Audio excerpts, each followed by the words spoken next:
खाएंगे है क्या था? अभी हम लोग पढ़ रहे थे क्या चीज, अभी हिस्ट्री चल रहा था ना कि बायोलॉजी का टाइम है, हिस्ट्री है बायोलॉजी, हिस्ट्री है। हिस्ट्री में क्या पढ़ा रहे थे हम लोग? तुगलक वंश चल रहा था, ये मतलब दिल्ली सल्तनत हम लोग पढ़ रहे थे, है ना। चलो आज हम लोग देखते हैं, आज एक ही वीडियो में कोशिश करेंगे इस सारा दिल्ली सल्तनत को समेट लें। सल्तनत मतलब तुगलक वंश को समेट लें। तुगलक वंश चल रहा था, हाँ।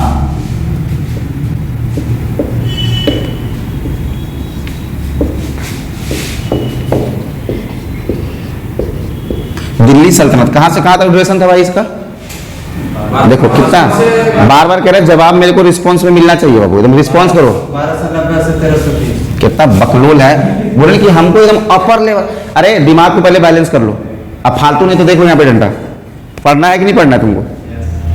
करा के मछली चावल पर इसका ध्यान है, जो खाइए लो पहले तुम जाके। बोल दिया तो लगा हुआ है। दिल्ली सल्तनत पूछ रहे हैं, ना कि हम गुलाम वंश के बारे में पूछ रहे हैं, ना ही हम खिलजी वंश के बारे में पूछ रहे हैं, ना तुगलक वंश, पूरा कंप्लीट पूछ रहे हैं दिल्ली सल्तनत। तो ये कहां से कहां तक था? 1526। इसमें हम लोग गुलाम वंश के बारे में कंप्लीट पढ़ लिए थे, 1206 से लेके 1290 ईस्वी तक गुलाम वंश था ना जी। उसके बाद खिलजी वंश के बारे में हम लोग कंप्लीट पढ़े थे। अरे पढ़े हैं कि नहीं पढ़े हैं? तो वहां बोलो सर हिलाएगा तो पीट देंगे सर को, बता दे रहे हैं। मुंह खोल के रखो। यू क्यों मुंह खोलने बोल रहे हैं? क्योंकि मुंह खोलने से तुम्हारा एक्टिव यहाँ पे दिखेगा, ये नहीं करना है। एक्टिव होकर बोलना है, बार बार चिल्ला के बोल रहे हैं, ये चीज हमेशा नहीं बताएंगे, ठीक है। इसलिए क्लास में हो तो दिखाओ कि हम क्लास में हैं, सिंपल। ऐसे सावधान, बारे एक्टिव रहने बोल रहे हैं, सावधान हो गया है, बोलना है, रिस्पॉन्स करना है। गुलाम वंश पढ़ा चुके हैं नहीं पढ़ा चुके हैं? गुलाम वंश 1206 से लेके 1290 ईस्वी तक, है ना। इसके बाद तुमको पढ़ा दिए थे खिलजी वंश। खिलजी वंश पढ़ाए थे 1290 से 1320 ईस्वी तक। अभी हम लोग पढ़ने वाले हैं कौन सा? तुगलक वंश। तुगलक वंश का जो ड्यूरेशन होता है वो होता है 1320 से लेके 1414 ईस्वी तक। समझ में आ रहा है? अप्रोक्स 96-94 ईयर्स तक वो शासन किया था। और कौन ये लगभग दिल्ली पर शासन करने वाला सबसे लंबा ड्यूरेशन किस वंश का था? तुगलक वंश का ही था, ठीक है। तुगलक वंश, देखो तुगलक वंश का जो स्थापना है ना वो गाजी मलिक द्वारा किया गया था। किसके द्वारा? गाजी मलिक। गाजी मलिक किसका हत्या कर दिया था? खुसरो खां का, है ना। खुसरो खां किस वंश का था? खिलजी वंश का। खिलजी वंश का अंतिम शासक खुसरो खां का हत्या करके दिल्ली सल्तनत में एक नया जो वंश का स्थापना कर दिया था, वो कौन क्या था? गाजी मलिक। कौन सा वंश? तुगलक वंश। गाजी मलिक को ही गयासुद्दीन तुगलक बोला जाता है ना। ये सब चीज का डिस्कशन किए हैं कि नहीं किए हैं? तो जब किए हैं तो सब रिस्पांस मेरे को मिलना चाहिए कि नहीं मिलना चाहिए? तो रिस्पांस दो। चलो अभी हम लोग तुगलक वंश देखते हैं, ठीक है।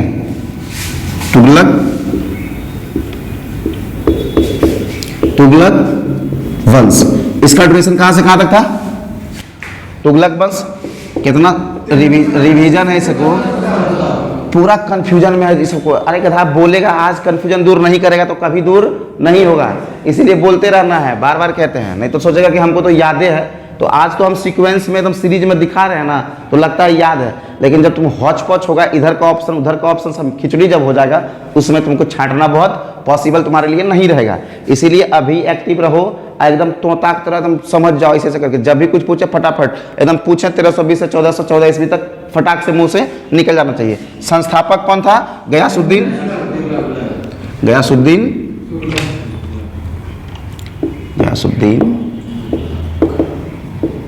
तुगलक। कहीं कोई दिक्कत नहीं है। गयासुद्दीन तुगलक के बारे में कंप्लीट जानकारी तुमको बताए थे, है ना, कि दिल्ली में ही तुगलकाबाद नामक शहर का स्थापना कौन कर दिया था? हाँ, गयासुद्दीन तुगलक, है ना। उसके बाद तुमको बताया कि डाक व्यवस्था का शुरुआत क्या हुआ था? डाक व्यवस्था का शुरुआत इसी के समय में हुआ था। समझ में आ रहा है? और ये किसान के हित में भी बहुत ज्यादा सोचता था, तो नहर वगैरह का भी निर्माण का प्रारंभ कौन कर दिया था? है ना, ताकि किसान उससे क्या कर सके कि अपना खेती में पटवन के लिए उसका उपयोग कर सके और ज़्यादा से ज़्यादा पैदावार को बढ़ा सके। ये सब चीज़ बताए हैं या नहीं? बताया है ना। चलो ये क्या किया, अपना ही बेटा था इसका, उसका नाम था जोना खान। क्या नाम था? जोना खान, ठीक है। हम एक भारत का इधर इंडिया का मैप बनाते हैं ताकि तुमको लोकेशन पे भी समझाते चले जाएंगे, ठीक है। और उम्मीद करेंगे कि आज पूरा वीडियो खत्म ही कर दें इसका।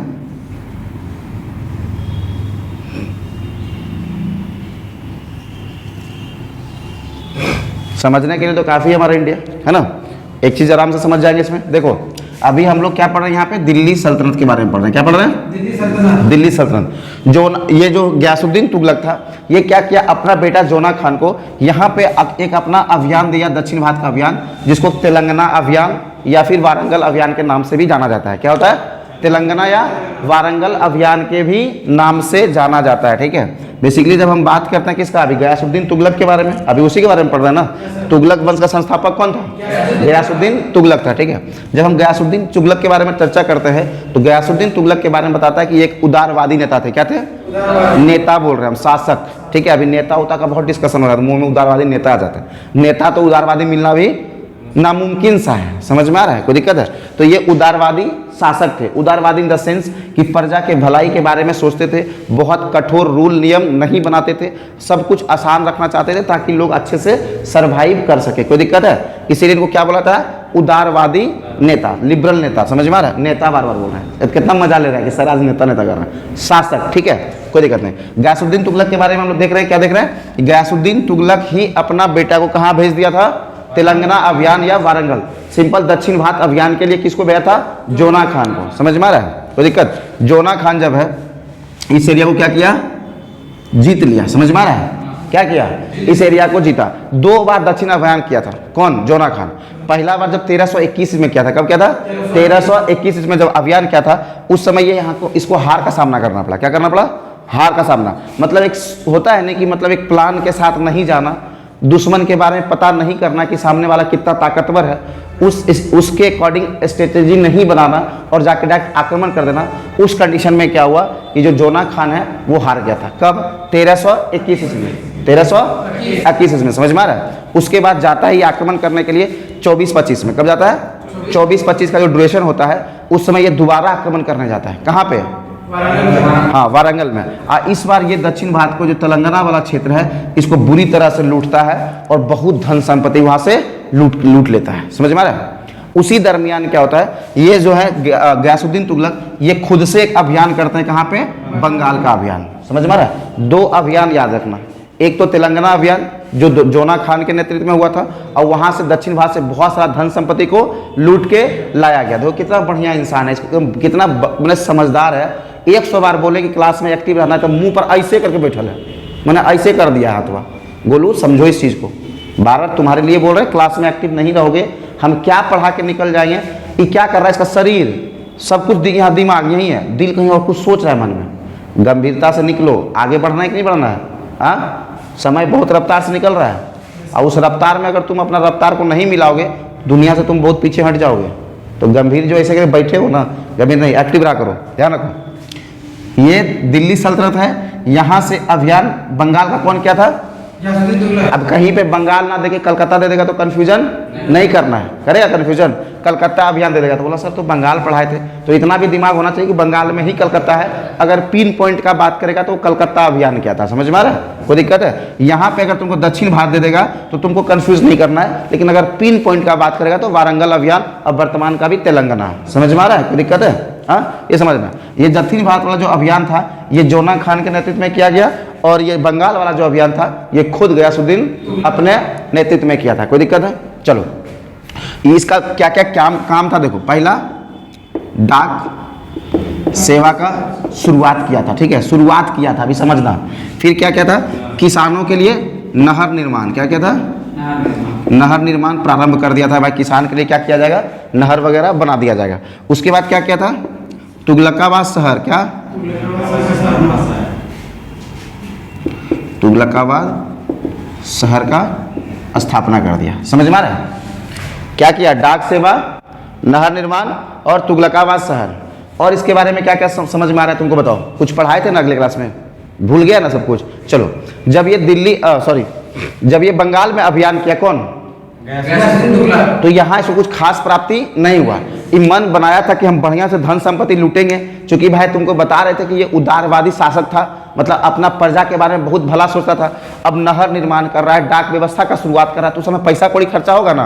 ये सोचता था कि अलग अलग प्रोविंस से जाके हम लोग लूट उठ के लाएंगे और अपना जो एरिया है, क्षेत्र है, उसको अच्छे से डेवलप करेंगे। दक्षिण भारत जब लूटने के लिए जोना खान को भेजा तो यहाँ से ये बहुत सारा धन संपत्ति लूटा था। तो उनको बताया था कि दक्षिण भारत में ही तुम्हारा कोलार गोल्ड माइंस वगैरह है, जो कोल फील्ड वगैरह है। KGF मूवी तुम लोग देखा है कि नहीं देखा है? अरे देखा है, देखो कहता है नहीं देखे, और फिर नहीं में भी कहता है इससे। हम बार बार कहते हैं हमको इशारा अगर सर हिला के किया ऊपर नीचे ऐसे ऐसे करके, तो अब तुमको गजनी बना देंगे। यहाँ देख लो, इस नहीं पीट देंगे। आप तुम हंसो नहीं, तुम खाली हंसता है आवाज़ देकर, कुछ बोलता है क्लास में नहीं। इसको एक्स्ट्रा गप करने के लिए बोलो तब बोलेगा। अब तुम ध्यान रखना, अब यही रख दिए सामने, अब तुम दोनों का आवाज़ नहीं आया इधर सामने से तो दोनों गजनी बनाएगा। अब दोनों बैठा था आगे पीछे, गाधा कहीं का। चलो, जब यहाँ पे दक्षिण भारत के बारे में बता रहे थे कि जब अभियान दक्षिण भारत का हुआ था, ठीक है, तो यहाँ से बहुत सारा धन संपत्ति को लूटा गया। लेकिन जब ये कलकत्ता अभियान किया गया तो क्या वहाँ धन संपत्ति मिला था? नहीं मिला था, ठीक है। तो ये बहुत निराश हो गया कि भाई एक तो अभियान किए, मन में बहुत कुछ लेके आए थे लालच की भाई यहाँ पे आएंगे, लूटेंगे और जाके दिल्ली में पैसा उड़ाएंगे, है ना। लेकिन यहाँ पे कुछ नहीं मिला, मिला मुढ़ी आलू चप, हाँ, बहुत मछली का वैरायटी खाने के लिए मिला जो बंगाल का डिश है। तो ये जोना खान को मैसेज करवाया गया कि आओ यहाँ बंगाल, हम इधर बंगाल को लूट लिए अच्छे से, लेकिन वहाँ पे हमको कुछ खास हासिल नहीं हुआ, ठीक है। एक काम करो, चलो अब दिल्ली हम लोग यहाँ से साथ चलते हैं। तो जोना खान कहाँ पहुँच गया? बंगाल। और वहाँ से दोनों क्या हुआ? दिल्ली के लिए रवाना हो गया। जब दिल्ली के लिए रवाना हुआ तो जोना खान बताया कि भाई आप तो बंगाल का अभियान किए हो। भाई बात है, भाई बोले इसका मतलब सेंस बात करने का बता रहे हैं। जब बंगाल का अभियान कर लिया, यहाँ पे धन संपत्ति नहीं लूटा, तो ये याद दिलाया कि वहाँ पे निजामुद्दीन औलिया है। क्या है? निजामुद्दीन औलिया, ठीक है। निजामुद्दीन औलिया वहाँ पे बहुत सारा भूमि को क्या करके रखा हुआ है? हाँ, मैंने उनको दान में बहुत सारा भूमि है जिस पर उनका कब्जा है। समझ में आ रहा है? किसका? निजामुद्दीन औलिया का। यहाँ ध्यान दो, पीछे पहले बैठो सही से। अरे तुम इधर देखो ना, उसको क्यों देख रहा है? वो तुमसे आगे बैठा हुआ, पीछे क्या बैठा हुआ है? तो तुम पीछे देख रहा था ना, समझ में आ रहा है वो हंस रहा है तुमको देख के। ध्यान दो, ये क्या है? दिल्ली में बहुत सारा जमीन किसके पास है अभी फिलहाल?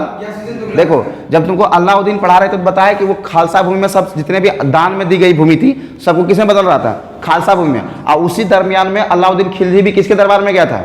निजामुद्दीन औलिया के दरबार में, और बोला था कि ये जमीन का सारा जो अनुदान में जमीन मिला है आपको, सब क्या कीजिए, हमको रिटर्न कीजिए। तो वो उसका जवाब क्या था कि तुम एक दरवाजे से आओगे तो मेरे पास 10 दरवाजे हैं। तो 10 दरवाजे वाला चर्चा किसके साथ हुआ था?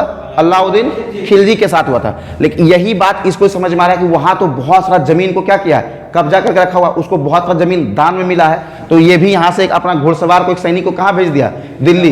बोला कि जाओ निजामुद्दीन औलिया को बोलो कि हमारे सुल्तान आ रहे हैं, जितने भी जमीन है सबका हिसाब किताब वो करके रखे। समझ में आ रहा? हम अलाउद्दीन खिलजी नहीं है कि उनके बहकावे में आ जाएंगे। मैंने बंगाल में आया लूटने के लिए, धन संपत्ति नहीं मिला, सब गोशवाई किसके पर निकालने वाला था? निजामुद्दीन औलिया के ऊपर। निजामुद्दीन औलिया उस सैनिक को बोला कि जाओ अपना सुल्तान को बोल देना कि हुजूम दिल्ली दुरस्ते। क्या? दिल्ली दुरस्ते, मतलब हुजूर दिल्ली अभी बहुत दूर है। अब बोलना है दिल्ली अभी बहुत दूर है। समझ में आ रहा है ना? कौन बोला था ये बात? किसके लिए प्रयोग किया था? गयासुद्दीन तुगलक के लिए, ठीक है। ये घुड़सवार वहां पहुंचा, ठीक है। वहां जब मैसेज किया कि हमारे सुल्तान आ रहे हैं, आप जमीन का सारा हिसाब किताब रखिए, वो ऐसा संदेशा आप तक पहुंचाने के लिए ही हमको भेजा। बोला जाके अपना सुल्तान को बोल दो कि हुजूर दिल्ली अभी बहुत दूर है। समझ में आ रहा है? और यही दरमियान में जब ये दोनों मिलके, कौन? मोहम्मद बिन तुगलक और गयासुद्दीन तुगलक जब बंगाल से कहाँ जा रहा था? दिल्ली। तो उसी दरमियान जब उत्तर प्रदेश पहुंचा तो उत्तर प्रदेश के आगरा के पास, कहाँ? आगरा के पास एक अफगानपुर शहर है। क्या है? अफगानपुर। जगह का नाम बोलते हैं अफगानपुर। क्या बोलते हैं? अफगानपुर। यही अफगानपुर में यहाँ पे एक लकड़ी का महल बनाया गया। क्या बनाया गया था?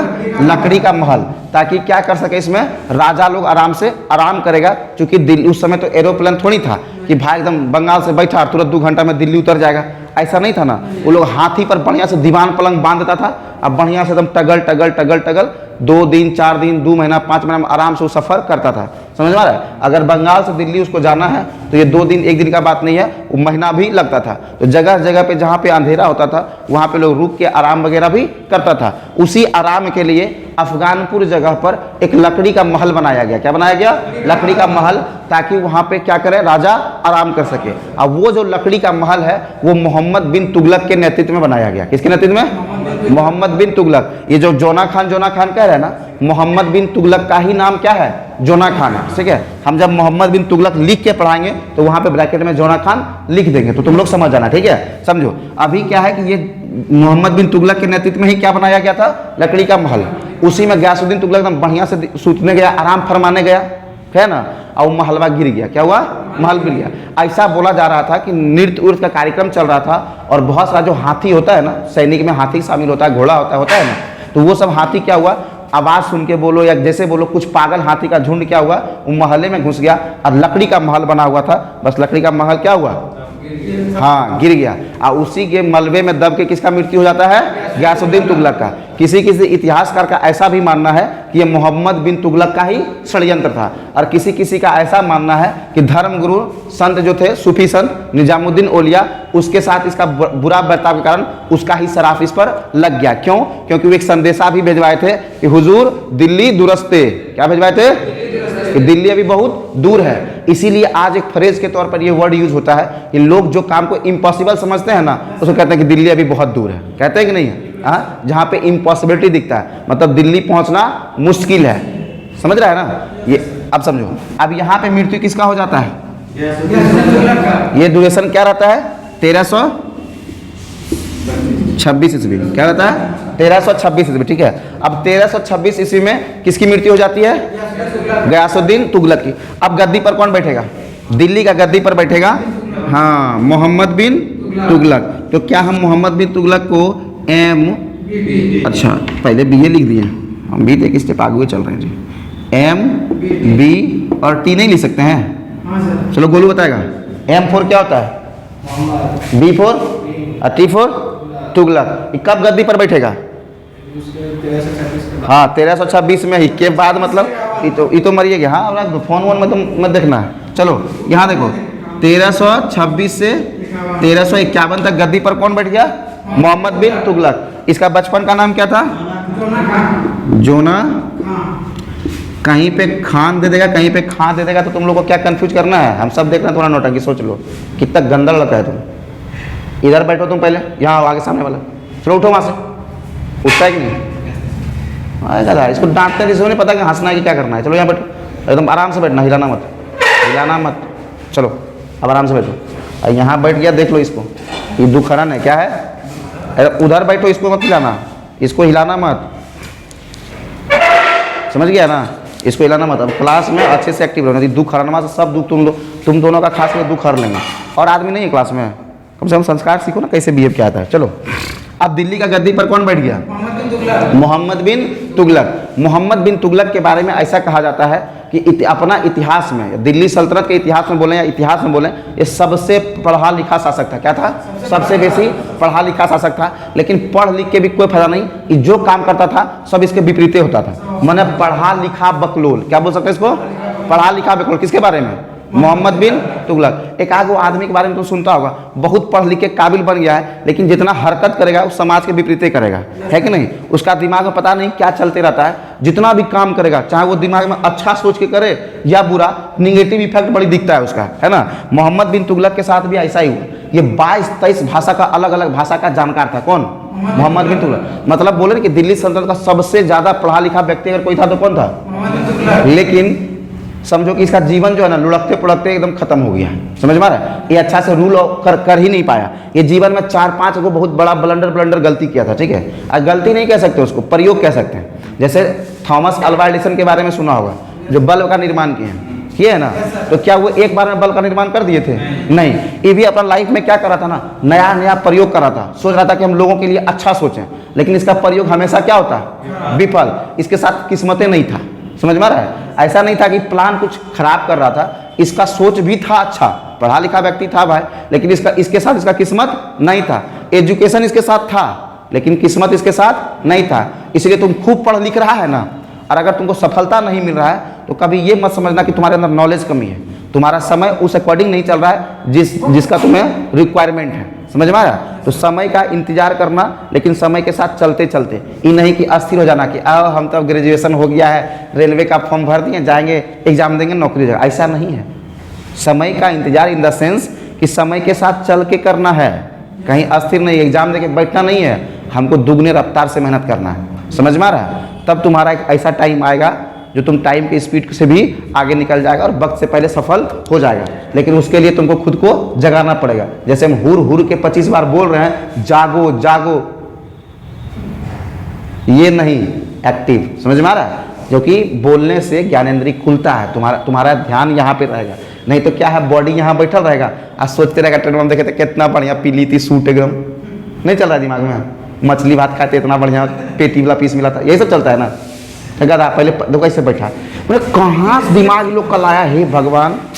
चलो MBT मोहम्मद बिन तुगलक, आराम से समझो, क्लास को डाइवर्ट मत करो। मोहम्मद बिन तुगलक के बारे में देख रहे हैं, 1326 से 1351, सबसे पढ़ा लिखा व्यक्ति और 22 भाषा का जानकार है, ठीक है। ये अपने लाइफ में ना कुछ कुछ गलती किया था, ठीक है। दिल्ली के जो दिल्ली सल्तनत था ना, इसके समय में कुछ फैला भी, मैंने कुछ तरक्की भी किया, लेकिन फिर धीरे धीरे क्या हुआ, इसके साथ लोग बगावत करना भी शुरू कर दिया। पहले लोग सोचा ना कि पढ़ा लिखा व्यक्ति है, सपोर्ट करो इसको, आगे कुछ अच्छा करेगा, लेकिन ये जितना काम किया था इसमें इसको सक्सेस नहीं मिला था, जिस कारण इसको लोगों का भी समर्थन धीरे धीरे मिलना छूटने लगा। और कुछ कुछ दिल्ली से लोग क्या कर रहा है, अपना साम्राज्य को भी अलग करने लगा, ठीक है। वो कैसे कैसे किया, कब किया, अभी हम लोग एक एक चीज़ को बढ़िया से देखेंगे।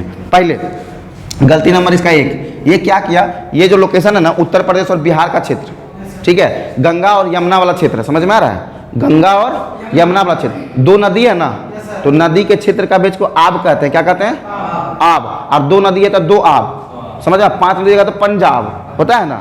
जितना भी आब का मतलब होता है क्षेत्र, और 2, 5 ये सब क्या है, संख्या को बताता है कितना नदी वाला क्षेत्र, ठीक है। तो यहाँ का जो दोआब था, गंगा और यमुना का दोआब, वहाँ का जो भूमि था वो बहुत उपजाऊ था, ठीक है। तो ये सोचा ना दिल्ली में बैठे बैठे कि हम उत्तर प्रदेश बिहार में टैक्स का प्रतिशत को हुमच के बढ़ा देते हैं, क्या करते हैं, हुमच के बढ़ा देते हैं, ताकि क्या होगा, वहाँ से बहुत सारा संपत्ति वगैरह आएगा और हम यहाँ क्या करेंगे, बढ़िया से किला उला का निर्माण कराएंगे, धन संपत्ति रहेगा। तो पोस्ट व्यवस्था वगैरह जो आया है उसको भी अच्छा कर देंगे, डाक व्यवस्था वगैरह जो चल रहा था ना उसको भी अच्छा करेंगे। तो ये पहला काम किया, दोआब पर क्या किया था, हाँ, दोआब पर कर में वृद्धि कर दिया था। क्या कर दिया था, कर में वृद्धि। अब जैसे ही कर में वृद्धि किया, इसको पता नहीं था, देखो क्षेत्र तो उपजाऊ था नो डाउट, ये चिन्हित सही क्षेत्र को किया था, गंगा और यमुना का क्षेत्र मिल जाएगा तो वो क्षेत्र एकदम फर्टिलाइजर होता है, वहाँ पे बहुत सारा प्रोडक्शन होता है, तो ठीक है, कोई दिक्कत है, उपजाऊ भूमि होता है। लेकिन कंडीशन क्या था कि जिस समय कर को बढ़ाया ना, वहाँ उस समय भीषण अकाल पड़ा हुआ था, क्या था, अब अकाल के दरमियान में किसान लोग सरकार की तरफ, अपना राजा की तरफ एकदम फेस उठा के देखता है कि कुछ वहाँ से मदद मिले सब्सिडी के तौर पे, अभी भी मिलता सब्सिडी के तौर पे, उन लोग भी एकदम उम्मीद में था कि कुछ हमको सब्सिडी मिले। आई बकला पता नहीं है, सब्सिडी के बदले क्या किया, टैक्स को और बढ़ा दिया, है ना। अब किसान वहाँ पूरा बगावत करने लगा। अब जब किसान बगावत करने लगा तो ये मैसेज पहुंचा कहाँ पे, मोहम्मद बिन तुगलक के पास। बोला क्या कारण है भाई साहब, वहाँ से तो हम पैसा सुनने बोले थे, तो वहाँ से तुम बगावत ले आए उठा के। बोला हुजूर ऐसा ऐसा बात है, वहाँ बहुत अकाल पड़ा। बोला हमको कोई बताया काहे नहीं। मन में सैनिक सब सोचा तो आप कभी किसी से पूछते कहाँ हैं, एकदम एकदम मनमताल टाइप का था, इसको लगता था किसी से सलाह मशवरा नहीं लेता था, समझ में। इसको स्वप्नशील शासक भी बोला जाता है। क्या बोलाता है, स्वप्नशील शासक। क्या बोलाता है, स्वप्नशील। स्वप्नशील का मतलब होता है एकदम सपना में बहुत बढ़िया बढ़िया एकदम साम्राज्य स्थापित करने के बारे में सोच रहता है ना। क्या बोलते हैं, स्वप्नशील शासक, ठीक है। किसको बुलाता है, मोहम्मद बिन तुगलक को। इसको खूनचुसवा भी बोलते हैं। क्या बोलते हैं, खूनचुसवा। अपना भाषा में तुमको एग्जाम में खूनचुसवा नहीं देगा, तुमको एग्जाम में देगा रक्त पिपासु। क्या बोलेगा, रक्त पिपासु, ठीक है। रक्त पिपासु किसको बोला जाता है, मोहम्मद बिन तुगलक को। एकदम आराम आराम से सुनना। क्या स्वप्नशील शासक किसको बताता है, रक्त पिपासु किसको बताता है, अपना भाषा में क्या बोलते हैं, खून चुसवा। रक्त पिपासु, खून पीने वाला, समझ में आ रहा है ना। इसलिए खून चुसवा नहीं कहता तुम्हारा मम्मी लोग को गुस्साती है तो खून चूसिए जाएगा का मेरा, है ना, ध्यान दो। तो ये क्या किया, जब दिल्ली उत्तर प्रदेश और बिहार में जब टैक्स बढ़ा दिया, जब किसान बगावत कर दिया, तो किसानों को सब्सिडी देने के लिए अब क्या हुआ, जब इसके तक मैसेज पहुंचा कि वहाँ भाई अकाल पड़ा हुआ है, तो सोचा ना कि हम किसान का भलाई के लिए, उसको शांत करने के लिए हम क्या करते हैं, उसके लिए कुछ मदद का पैकेज भेजते हैं। मदद का पैकेज भेजते हैं, समझ में आ रहा है। तो मदद का पैकेज भेजने के लिए कैसे मदद का पैकेज भेजेगा, तो ये अमीर ए कोही, क्या अमीर ए कोही नामक एक क्या किया, संगठन को बनाया। बोला जाओ, जैसे अभी हम लोग कमेटी देखते हैं ना कि भाई कोई भी चीज़ के लिए कमेटी गठित किया था कि वो रिपोर्ट पेश करेगा, उसके बाद सरकार उसके लिए प्लान वगैरह करेगी, है ना। तो उस समय ये अमीर एक कोही क्या किया, एक संगठन का स्थापना किया, एक विभाग का स्थापना किया। संगठन एक विभाग कह सकते हैं इसको, ठीक है। और अमीर एक कोही को कहीं कहीं दीवान एक कोही दे देगा। क्या दे देगा, तो तुम लोग एकदम कन्फ्यूजियाना नहीं। ये पहला गलती क्या था, दुआब पर कर को बढ़ाना, ठीक है। उसके लिए क्या किया था, ये अमीर एक कोही या फिर दीवान एक कोही विभाग का स्थापना किया। दूसरा गलती क्या किया, इस सांकेतिक मुद्रा कर दिया। क्या किया, सांकेतिक मुद्रा। सांकेतिक मुद्रा का मतलब ये होता है कि जैसे सोना चांदी का जो मुद्रा चल रहा था ना, उसके जगह पे ये किसानों का भरपाई करने के लिए, ठीक है, ये बहुत सारा मतलब नॉर्मल जो तांबा होता है ना, तांबा पर नॉर्मल चिन्ह देके, क्या देके, नॉर्मल साइन। देखो अभी भी नोट में किसका वैल्यू होता है, साइन का वैल्यू होता है। जैसे महात्मा गांधी के जगह पे अगर मोदी जी का अगर कोई फोटो लेके तुमको 2000 का नोट देगा, क्या तुम लेगा? हाँ, नहीं ना लेगा। उसमें देखना बहुत प्रकार का चिन्ह साइन बनाया जाता है, हरा कलर का, पीला कलर का, ब्लू कलर का, पिंक कलर का, बहुत डिजाइन उसमें दिया रहता है ना नोट का। कहीं पे डार्क कलर रहेगा पिंक में, कहीं पे लाइट रहेगा, कहीं बीच में व्हाइट दे देगा, महात्मा गांधी का चश्मा दे देगा, उसमें रिजर्व बैंक, बहुत प्रकार का कुछ स्टिकर, होलोग्राम, ये सब यूज किया जाता है ना। तो वो साइन का वैल्यू होता है। अब वही साइन चिन्ह वगैरह अगर नरेंद्र मोदी का फोटो पर लगा कर देगा तो क्या तुम उसको 2000 को एक्सेप्ट करोगे? नहीं करोगे ना। तो बहुत कुछ देखता होगा। पहले का 1 रुपया में गेहूं का बाली पढ़ाया था ना, पहले का 1 रुपया सिक्का में क्या था? गेहूं का बाली। और अब 1 रुपया में क्या मिलता है? हाँ, क्या मिलता है? ठेंगा। समझ में आ रहा है? 1 रुपया में अब ठेंगा का चिन्ह मिलता है ना। हाँ, क्यों मिलता है ठेंगा का चिन्ह? ये तुमको इंडिकेट करता है। पहले 1 रुपया में गेहूं का बाली मिलता था, मतलब गेहूं मिलता था, और अब 1 रुपया में कुछ नहीं मिलता है, तो बोलता है 1 रुपया में ठेंगा मिलता है। क्या मिलता है? ठेंगा। इसीलिए उसको प्रिंटे मोहरे मार के ठेंगा दे दिया। खूब मजा लेकर हंस रहा है। हाँ? इतना गंभीर व्यक्ति, दोनों इतना गंभीर व्यक्ति हम दुनिया में नहीं देखे। अजीब गंभीर, ऐसे फर्स्ट बार कहीं क्लास कर रहे हो? अरे हंसेगा कदा? अरे अच्छा, एकदम अजीब गंभीर है दोनों, एकदम हिल। पैर और सही करके बैठो और आराम से आप ध्यान दो। सांकेतिक मुद्रा इसका क्या था? दूसरा गलती था। दूसरा गलती क्यों सर? सांकेतिक मुद्रा अगर मुद्रा बनाया तो राज्य के लिए अच्छा ही होगा। हाँ, राज्य के लिए नहीं, मैंने प्रजा के लिए अच्छा हो गया। समझ में आ रहा है? राजा के लिए अच्छा नहीं हुआ। क्यों? क्योंकि जो सांकेतिक मुद्रा था उसमें नॉर्मल आर्किटेक्ट किया हुआ था, डिजाइन किया हुआ था, नॉर्मल साइन बनाया हुआ था, जो कि उस समय का लोहार ना उसको आसानी से बना लेता था। बस देखा कि राजा इस तरह का सिक्का कॉइन को लॉन्च कर दिया, बस जितना भी लोहार था ना एकदम बोरा का बोरा कॉइन बनाना शुरू कर दिया। क्या किया? बोरा का बोरा सिक्का बनाना शुरू कर दिया। ठीक है, अब जब बोरा का बोरा सिक्का बनाना शुरू किया तब इसके पास मैसेज पहुंचा, हुजूर आप क्या किए, बहुत बड़ा ब्लंडर हो गया। बोला क्या? बोला आप जो सिक्का चलाए ना वो मार्केट में आप 10 को भेजते हैं ना, वहाँ 1,000 पहुंच जाता है। बोला ये कैसे हो रहा है, ये कैसे पॉसिबल है? बोला जितना भी लोहार है ना रात भर सिक्के बनाने में लगा हुआ है, अब पूरा लोहार छाप छाप के सिक्का क्या हुआ, अमीर हो गया उस समय। तो राजा बोला कि अब 8 नवंबर से रात को 12 बजे क्या होगा, सिक्का बंद रहेगा था। 8 नवंबर बोल रहे थे, ये 1,500 नोट बोल रहे हैं। समझ में आ रहा है? मोदी किए थे ना घटना कि आज 8 नवंबर को रात को 12 बजे से सभी पुराने 500 और 1000 के नोट बंद कर दिए जाएंगे ना। अब ये भी दिमाग लगाया कि भाई साहब अब तो पॉसिबल नहीं है कंट्रोल करना मार्केट को, भाई इतना सिक्का मार्केट में आ रहा है, तब तो मेरा जितना भी मुद्रा कोष है सब उस पर इफेक्ट पड़ जाएगा। ये शुरू क्या किया कि आज से ये 2 से 3 दिन में जिस किसी के पास तांबे का जो टंका उसको बोलते हैं टंका है, वो सब जमा कर दो, उसके बदले में राजा उसको सोना चांदी का जो भी उसका मूल्य का सिक्का होगा वो उसको वापस कर देगा। समझ में? अब उसको लोहार वहार को मिल गया 1-2 दिन का टाइम। क्या मिला? 1-2 दिन का टाइम मिल गया। अब लगातार छापने में लगा, एकदम दिन रात करके पूरा बोरा का बोरा एकदम बना दिया कॉइन, और जाके राजमहल में जमा कर दिया, और उसके बदले में उसका जो मूल्य का पैसा था वो वापस ले लिया। अब इस कारण क्या हुआ कि राजा का कोष हो गया खाली। क्या हो गया? खाली। समझ में? तो दूसरा गलती सांकेतिक मुद्रा। तीसरा गलती ये क्या किया? तीसरा गलती ये किया कि इसके समय में देखो, तुमको स्टार्टिंग में बताए थे कि जब हमारे साथ जलालुद्दीन खिलजी आया था शासन करने के लिए, खिलजी वंश वाला है ना, उस समय भी मंगोल का आक्रमण इस साइड से बहुत होता था, है ना। यार मंगोलिया है यहाँ पे, और यहाँ से मंगोलों का आक्रमण होते रहता था, है ना। फिर तुमको बताए थे कि मंगोलों के खिलाफ रक्त एवं लोह की नीति जो है अलाउद्दीन खिलजी भी अपना लिया था, है ना। तो ये जो मंगोल का आक्रमण है ना, ये उधर से हमेशा लूटपाट के लिए होते रहता था, लेकिन वो लोग लूटपाट के पर्पज से आता था, कब्जा करने के पर्पज से नहीं आता था। तो यहाँ पे लगातार मंगोलों का भी आक्रमण हो रहा था, और इसके पास पैसा कौड़ी भी नहीं था उस तरह का युद्ध वगैरह करने के लिए। ये क्या किया, अपना राजधानी को दिल्ली से कहाँ ले चल गया, दौलताबाद। कहाँ ले गया? दौलताबाद। कहीं कहीं देवगिरी दे देगा, ठीक है, क्या दे देगा? दौलताबाद महाराष्ट्र या देवगिरी दे देगा, क्या देगा? देवगिरी। समझ में आया? राजधानी अपना ट्रांसफर कर लिया, कौन? मोहम्मद बिन तुगलक। अब जैसे राजधानी ट्रांसफर किया तो देखा कि यहाँ मेरा जनसंख्या कम है, अब दौलताबाद में यहाँ पे भी महल वहल राजमहल वगैरह बनाने में पैसा बहुत ज़्यादा लगेगा। ये तो डर से दिल्ली से भाग गया था कि दौलताबाद वाला एरिया ये सब पहाड़ी है, इधर आके रहेंगे। चूँकि देखो यहाँ से जब निकलेगा ना तो मध्य प्रदेश का इसको विंध्याचल रेंज पार करना पड़ेगा, सतपुड़ा का पहाड़ी रेंज पार करना पड़ेगा। ये सब पार करने के बाद जब दिन दोपहर कोई चल रहा है तो इसके पास तो सारा व्यवस्था हाथी के ऊपर बैठा हुआ, लेकिन बहुत सारे सैनिक ऐसे थे जो पैदल चल रहे थे। देखा कि 50% मेरा सैनिक भी मर गया, भूखल प्यासल, धूप, नाला, पानी, बाढ़ में सब मर गया, समझ में आ रहा है। अभी वहाँ वापस गया और उसको लगा कि अब यहाँ पे हमको महल वहल बनाएंगे तो बहुत सारा पैसा खर्चा होगा, एक काम करो वापस चलो फिर दिल्ली। क्या चलो फिर दिल्ली, समझा। अब फिर वापस दिल्ली आया। अब ये आते आते ऑलमोस्ट 75% इसका आदमी जो ओरिजिनल था वो समाप्त हो गया, ठीक है। तो इसका तीसरा गलती क्या था, राजधानी दिल्ली से कहाँ लेके जाना, दौलताबाद, समझ में आ रहा है। ये गलती नंबर 3 था। गलती नंबर 4 क्या था कि खुरासन पर आक्रमण करना। क्या करना, खुरासन एक ईरान में जगह है, क्या था, ईरान में, ठीक है, जिसको हम लोग खुरासन की पहाड़ी भी बोलते हैं। क्या बोलते हैं, खुरासन की पहाड़ी। चौथा गलती इसका था खुरासन पर आक्रमण करना।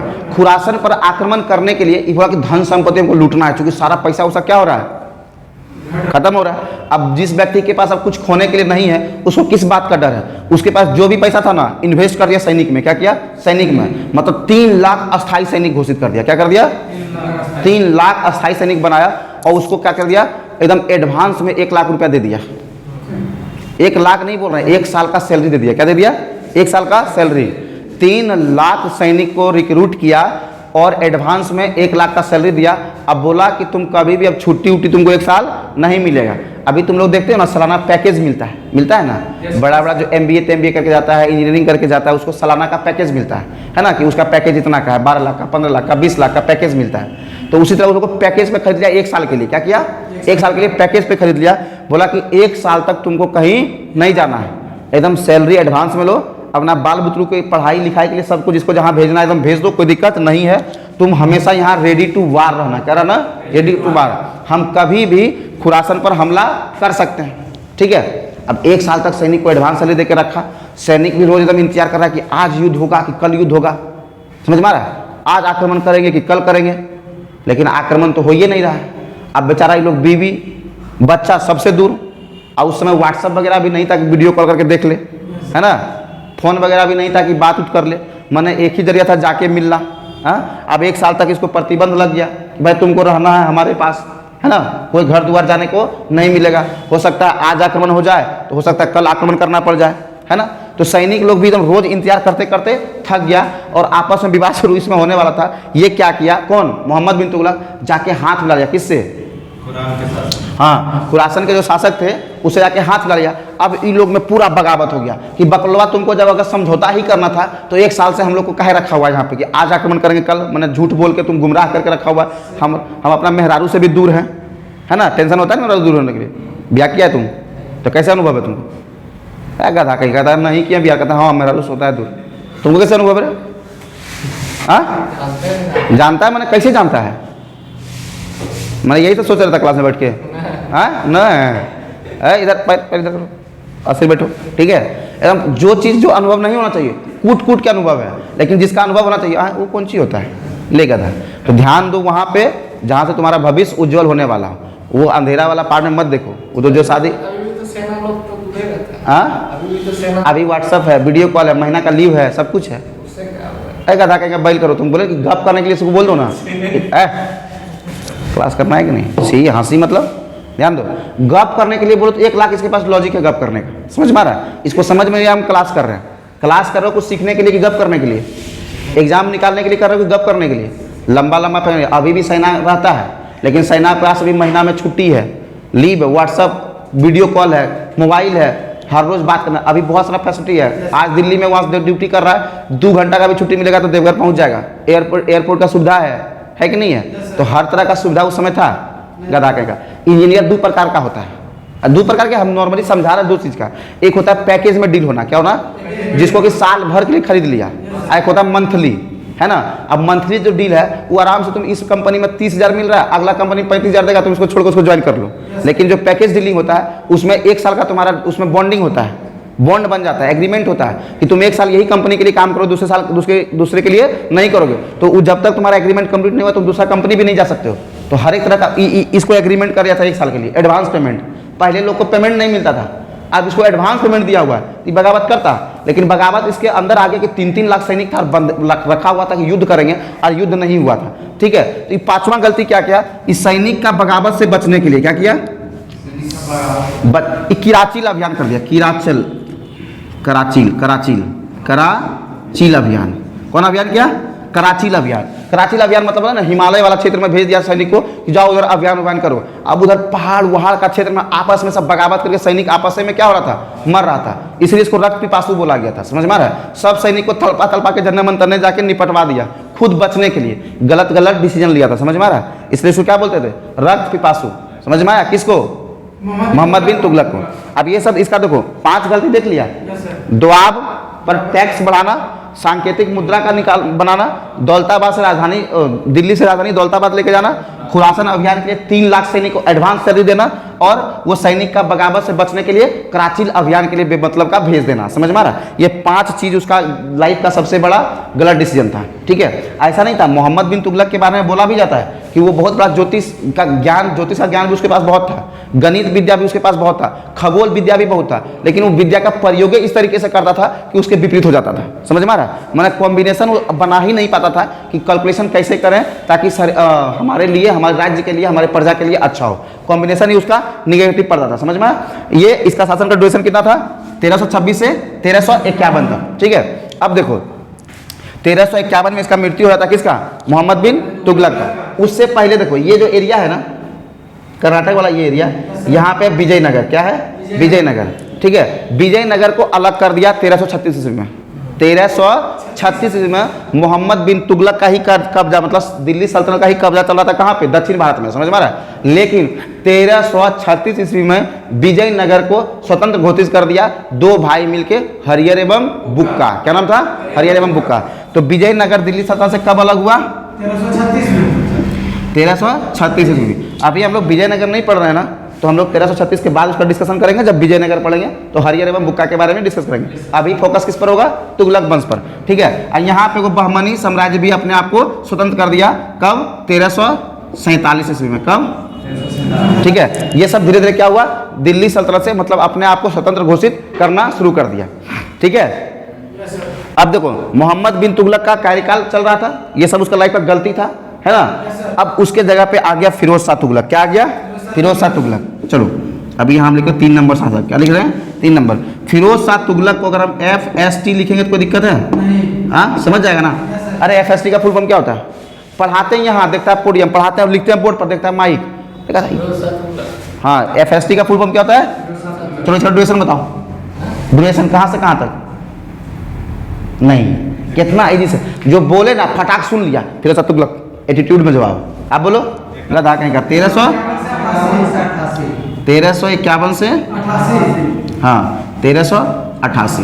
ये किसका ड्यूरेशन था? फिरोज शाह तुगलक। इसके बारे में भी बहुत बढ़िया से समझना। देखो दिल्ली सल्तनत में when we talk about Tughlaq dynasty, जब हम तुगलक डायनेस्टी के बारे में बात करते हैं तो हमको 3 राजा के बारे में पढ़ना होता है बेसिकली। ठीक है, उसके बाद अंतिम पढ़ लेते हैं नसीरुद्दीन मोहम्मद शाह खिलजी तुगलक, उसके बारे में पढ़ते हैं, वो अलग चीज़ है। लेकिन अंतिम है इसलिए उसका नाम लेते हैं। मुख्य 3 है। कौन कौन सा? गयासुद्दीन तुगलक, मोहम्मद बिन तुगलक और फिरोज शाह तुगलक। ठीक है, देखो कल तुमको भी डिस्कस किए थे, एक चीज बता रहे हैं। डाक व्यवस्था का शुरुआत किसके समय में हो गया था? ठीक है, डाक व्यवस्था का शुरुआत, लेकिन इसके दरबार में जो आया था इब्न बतूता। ठीक है, इब्न बतूता।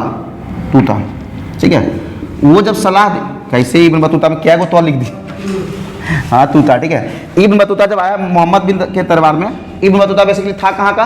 मोरक्को का। कहाँ का था?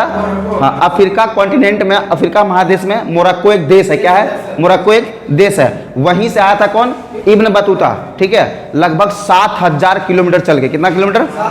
अब किसके दरबार में पहुंचा था? मोहम्मद बिन तुगलक के दरबार में। और जब ये मोहम्मद बिन तुगलक के दरबार में पहुंचा ना, तो मोहम्मद बिन तुगलक क्या किया? इसको अपना राजदूत बना के भेज दिया चाइना। कहाँ भेज दिया?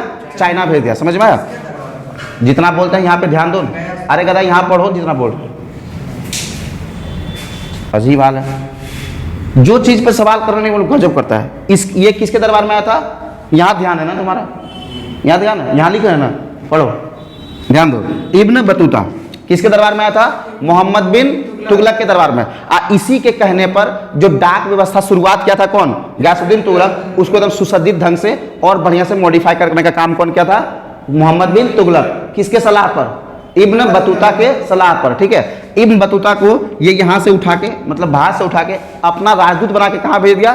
चाइना। कौन भेज दिया था? मोहम्मद बिन तुगलक बोल दिया था। ठीक है, कोई दिक्कत है? चलो अब अभी हम लोग किसको देख रहे हैं? फिरोज शाह तुगलक। देखो फिरोज शाह तुगलक के बारे में जब पढ़ेंगे तो 2-4-5 चीज इसके बारे में बहुत अच्छा से जानना पड़ेगा। पहला चीज क्या है? ये फिरोज शाह तुगलक है जो ना 300 से ज्यादा शहर का निर्माण करवाया था। कौन? फिरोजाबाद, फैजाबाद, ये सब जितना फारुखाबाद, लगभग फौज से बहुत सारा नाम आएगा।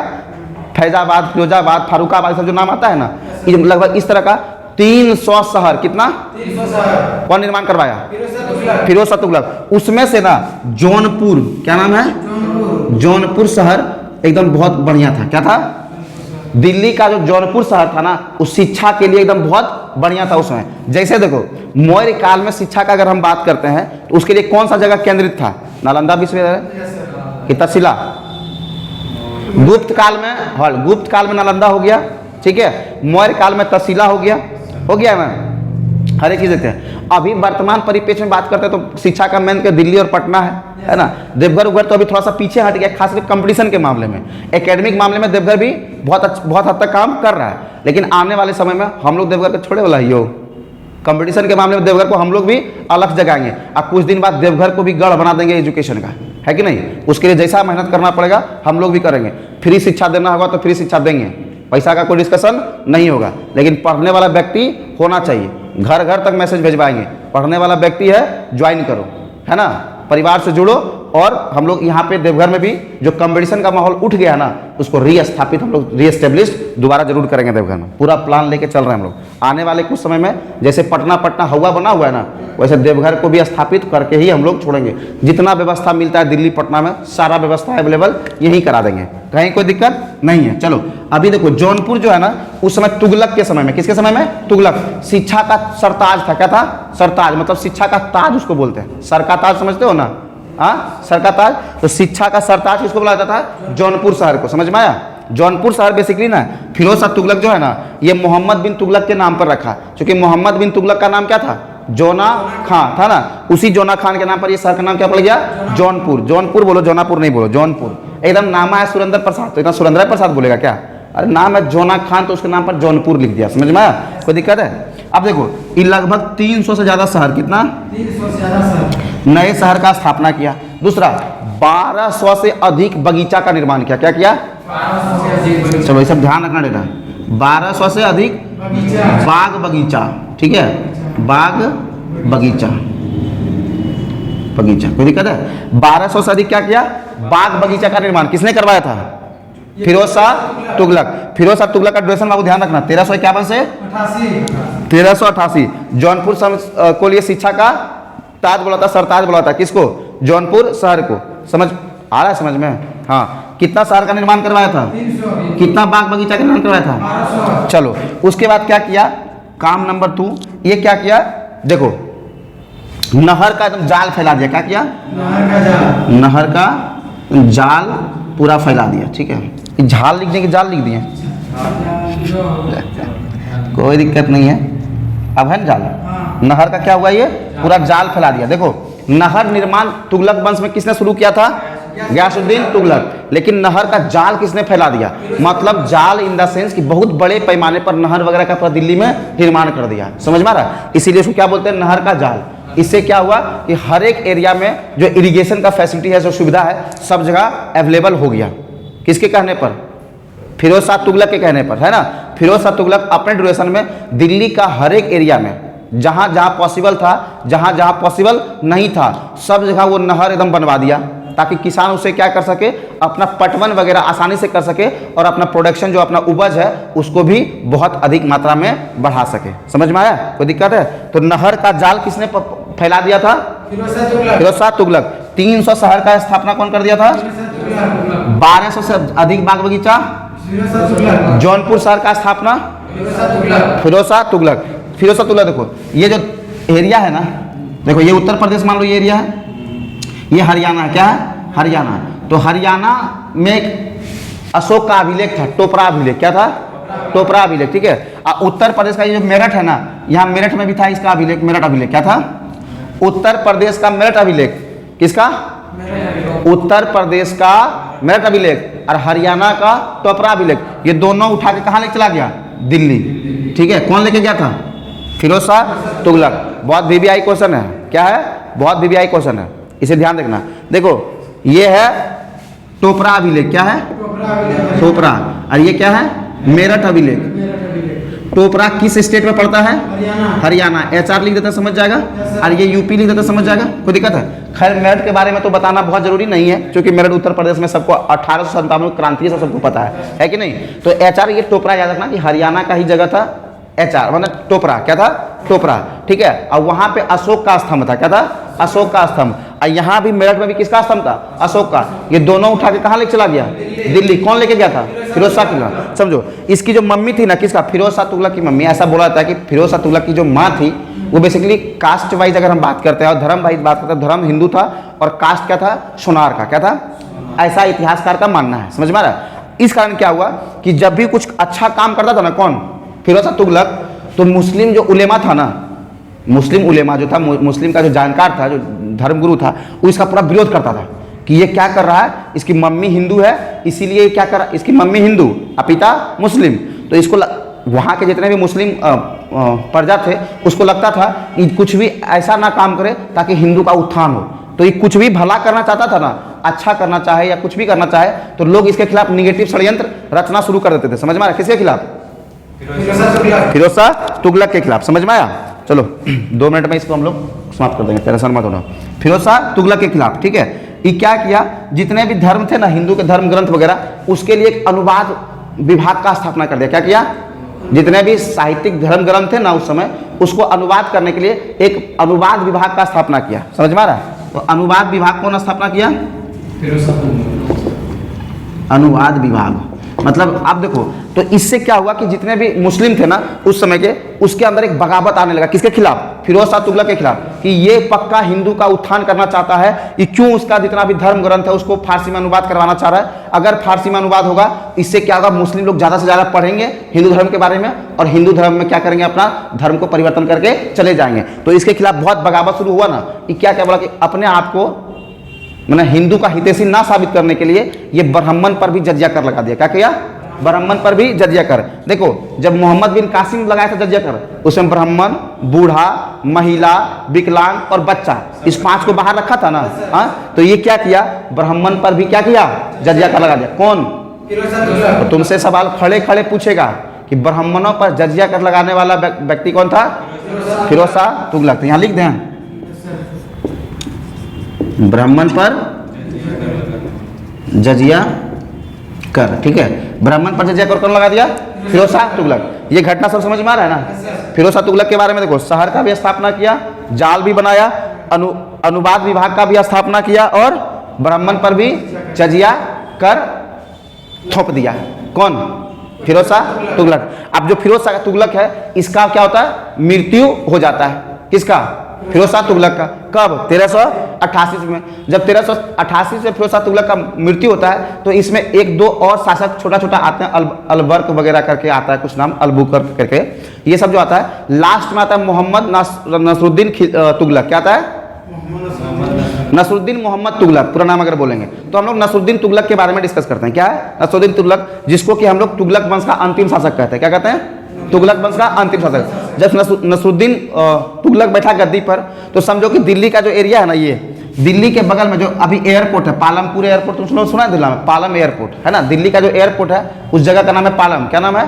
पालम। तो उसका बोला जो शासन था ना, वो ऐसा लोग को माना था कि दिल्ली से पालम तक ही उसका शासन था। पहले संपूर्ण भारत पर तुगलक वंश चल रहा था ना, लेकिन धीरे धीरे लोग बगावत, देखो 1336 में आई बहमनी अलग कर लिया, ऐसे ऐसे करके बहुत सारे लोग दिल्ली से क्या हुए? अपने समय में अलग होते चले गए। बस ऐसा कहा जाता है कि जब नसरुद्दीन मोहम्मद तुगलक यहाँ बैठा हुआ था, उस समय यहाँ दिल्ली से केवल पालम तक का ही एरिया उसके पास बचा हुआ था। मतलब एकदम छोटा पार्ट पर वो शासन कर रहा था, जिसका फायदा उठा लिया कौन? उसका ही सेनापति था, नाम था खिजर खां। क्या नाम था? खिजर खां। खिजर खां क्या किया? तैमूर लंग। किसका? तैमूर लंग से वो मदद लिया। समझ में आ रहा है? किसको अपदस्थ करने के लिए?